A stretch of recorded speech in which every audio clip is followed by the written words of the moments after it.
preparing to stay live. We are here. Much love and lights. Okay, we are back on technical difficulties. Please check the part 2 episode that I will have released later on today if you don't see it already.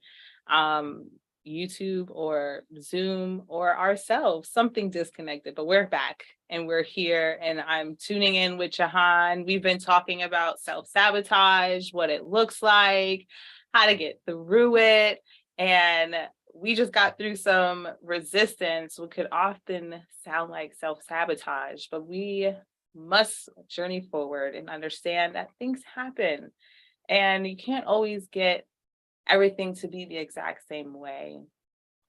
And the more that we just allow ourselves to embody the present moment, just like staying calm, practicing my breaths, being able to pay attention. I know I'm doing a lot of new stuff right now. I finally got a camera that I like because this last camera I had, it was very weird for me. So I'm doing with this new camera. I got this beautiful new background. Applications are always updating. And so we should always find ways to update ourselves.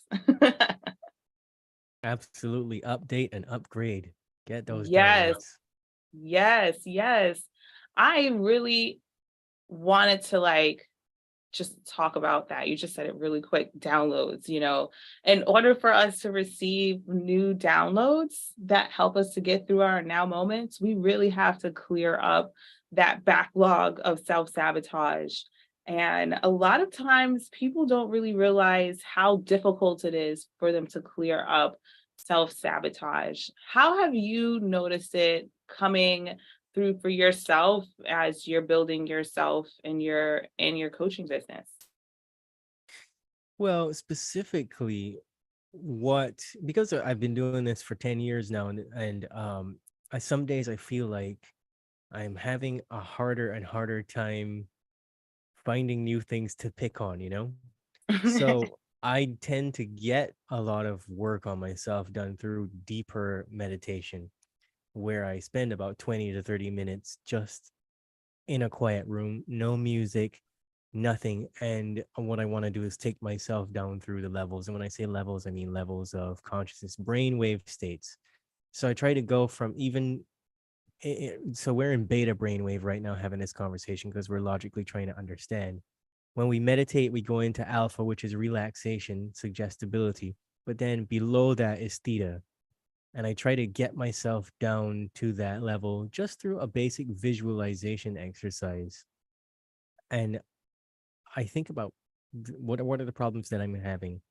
What are some of the things that repetitively I think on a daily basis? What bothers me?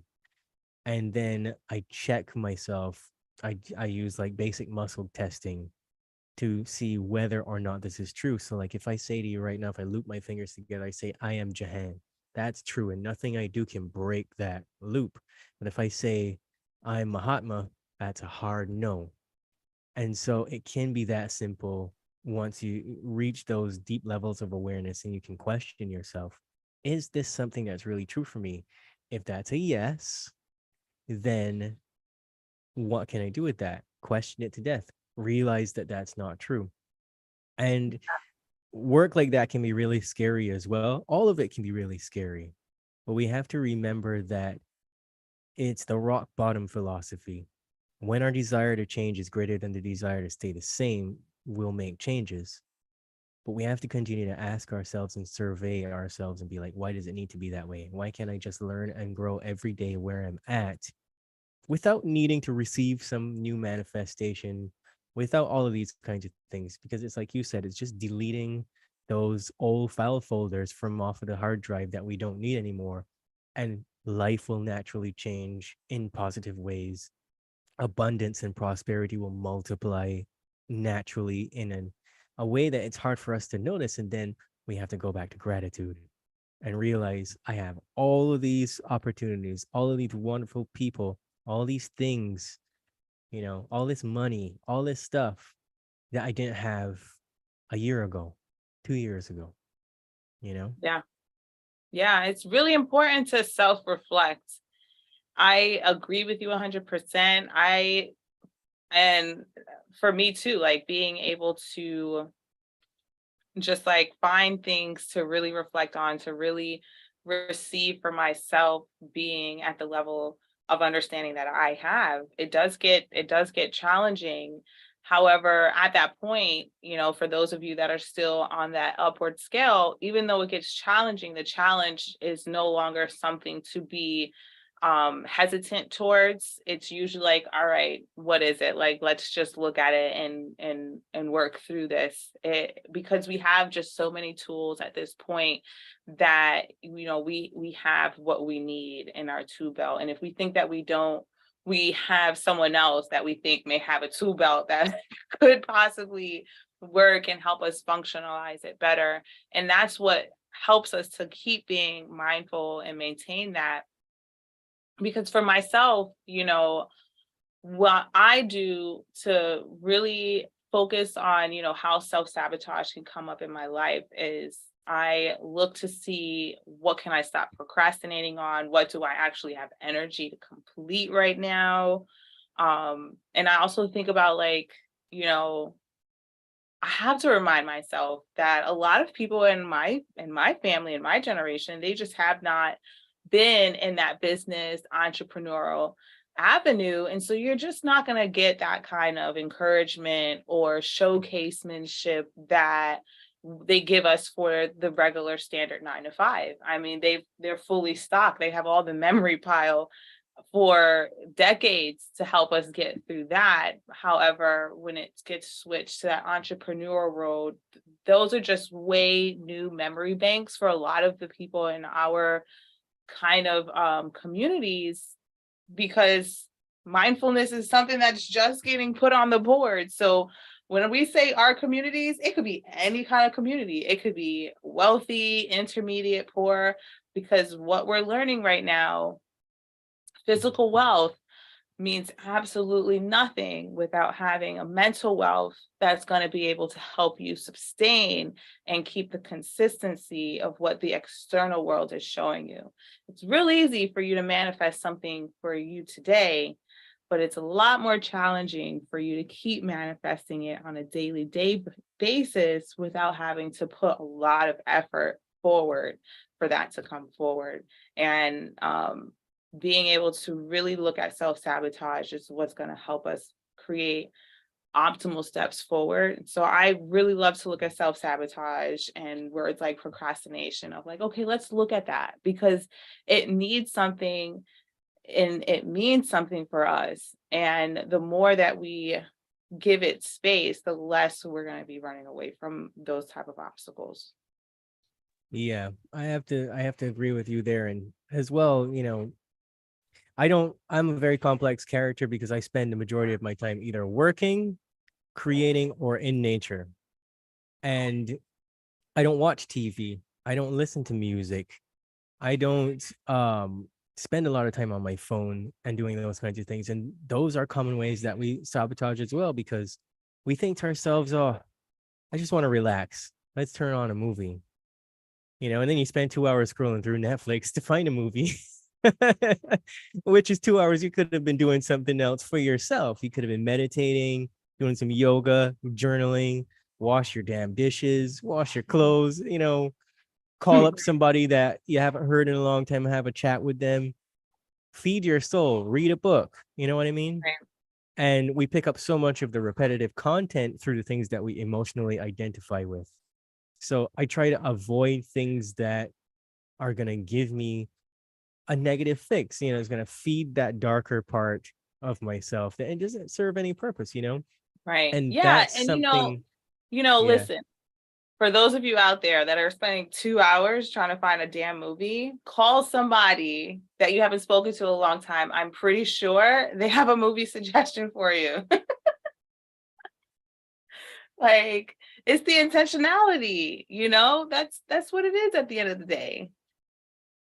Yeah, true. It's funny. You just want to put things into your mind, because what you put in is what you get out. That's Yeah. one of the easiest ways that we self-sabotage and we don't realize. Yeah. And procrastination is a big deal too. And a lot of people just don't feel secure in themselves to have the thing that they say that they want. So we want to have more money, or we want to have love. And there's especially with the love thing, there's a great quote by Marianne Williamson in her book Return to Love, where she says, often we want for love, and then when it arrives, we do everything in our power to push it away. Well, that's all subconscious. And we do that with a lot of the other stuff in our lives that we want more of.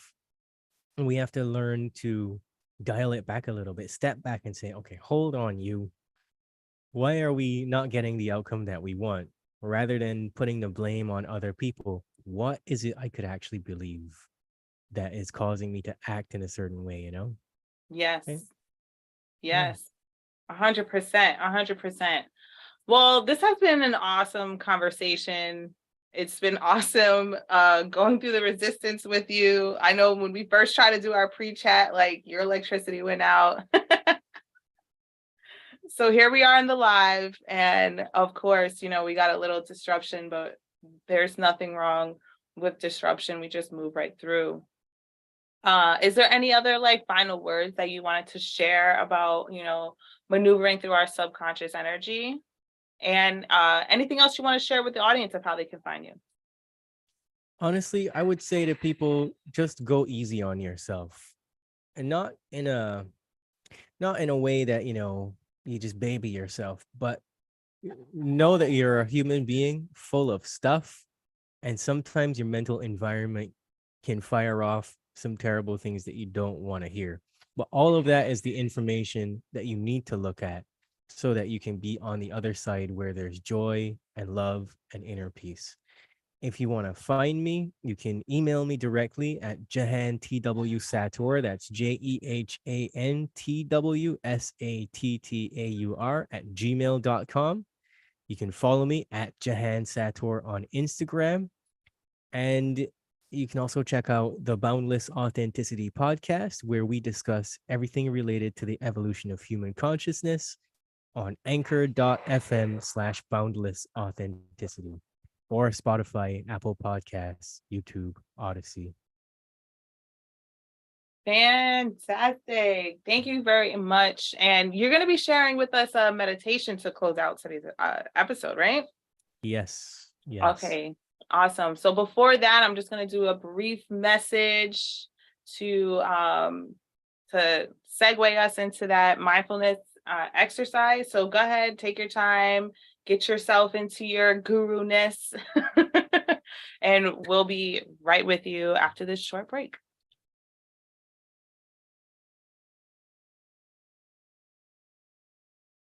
So I wanted to share with the community that I have a wonderful mindfulness retreat coming up in Alabama in July. I'm looking to fill the roster with some other workshops, vendors that are going to be there for the week. I know a lot of us have never been to Alabama, so let this be the time that you go and jump into Alabama and see what healing it can do. There's a beautiful Blue Springs, which I'm going to have some more photos for y'all to share. That's me at the end of the spring that leads into the river. It's absolutely an amazing place. I'll have more details for you coming up. And on the flip side, we've got our sponsor of the month, who has been absolutely amazing, Magic Mind, Magic Drink, New Year, new choices. This has been the most fantastic membership that I have been able to jump into. I have been testing the waters with a lot of different drinks, a lot of different concoctions to get me up and going, to get rid of my brain fatigue. And Magic Mind has been the ultimate option for me at this point, to where I have just restocked my supply. I'm actually waiting for my delivery to come in. So if you are looking to get more power in your brain, more productivity, go and check out how to order your supply at www.magicmind.com/EM. Do not forget to put my discount code. It's EM20. Appreciate y'all.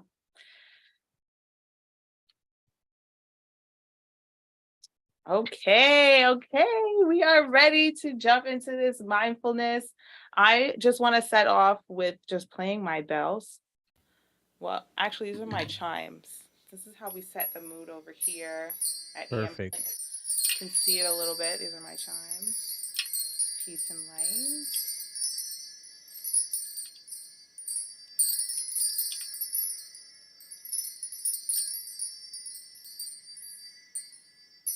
And I'll leave you the stage to take it away, Jahan. Fantastic. So right now, just relax, get seated. If you want to lay down, you can do that too. Just don't fall asleep on us, please. Put your hands on your thighs. You can let your shoulders relax and just turn your awareness inward and begin to pay attention to your breathing. Just turning your attention to your breath is going to cause you to down regulate. Anytime you feel like you want to change it, just relax and go back to observing. You can begin by bringing up in your mind maybe a person or an event that has caused you pain, sadness, anger, whatever it is. Maybe it's a recurring situation. Some of you might immediately dial into a situation that feels sad or anxious. And as you bring this situation up in your mind, if it's a person, imagine them sitting a safe distance away from you. They can't touch you. As you do this, notice what happens in your body. Notice the physical response. Did you tighten your jaw or shoulders? Did your breathing change? Don't try to change it or control it. Just watch and feel where the situation or reaction to that person is happening in your physical body. Take a few minutes to tune into where that emotion is. Can you feel that emotion as a tightness? Can you feel it as a numbness? Is it a soreness? Let your attention continue to stay on that place in your physical body, letting the sadness or the anger or resentment show up, and allow yourself to feel it completely. If it's anger, let yourself feel the full extent of it. Notice the way your body is reacting to that. Do you want to tighten up your fists or tense your jaw? If you feel sadness or pain in a part of your body, let yourself cry if you have to. Just feel it and let it flow through you and keep breathing. And if you need to put your hands on your heart to feel it better, do that. When it starts to feel like it's too much for your mind, try to stay with it. You can let yourself cry, or if you are in a safe space that you can yell, you can do that. It's all good. It's all natural. It's all normal. Sit with it for as long as you need to. And within that experience, just ask yourself, what am I not acknowledging? What do I need to say or hear that isn't or hasn't been heard? What part of yourself are you not listening to? What part of yourself are you not giving enough love or care?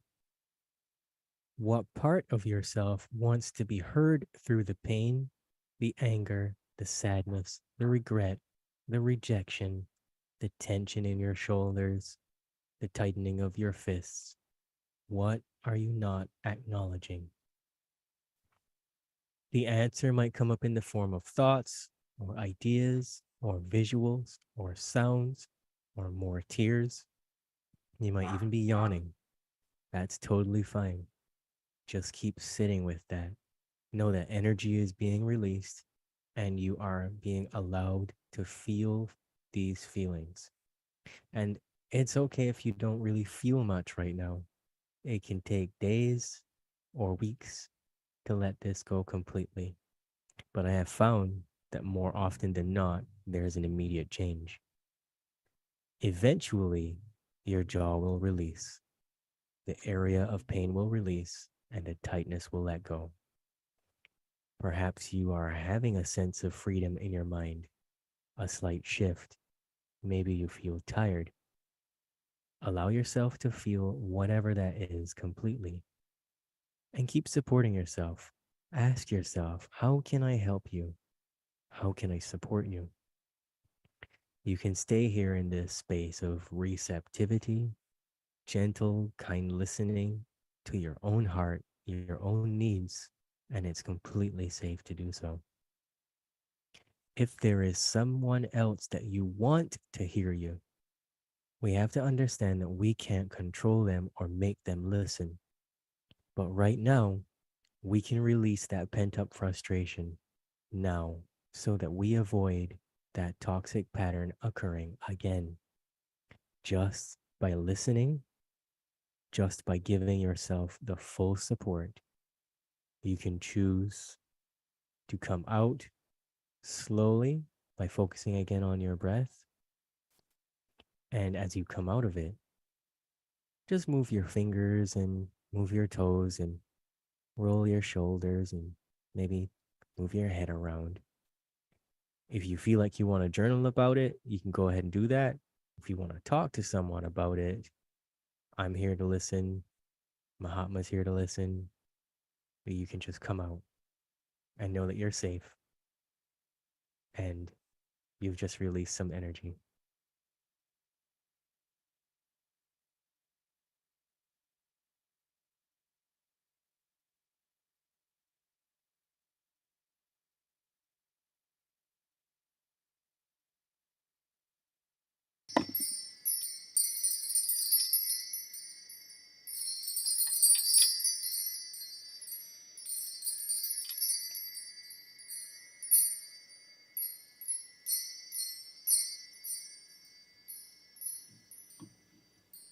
Thank you so much.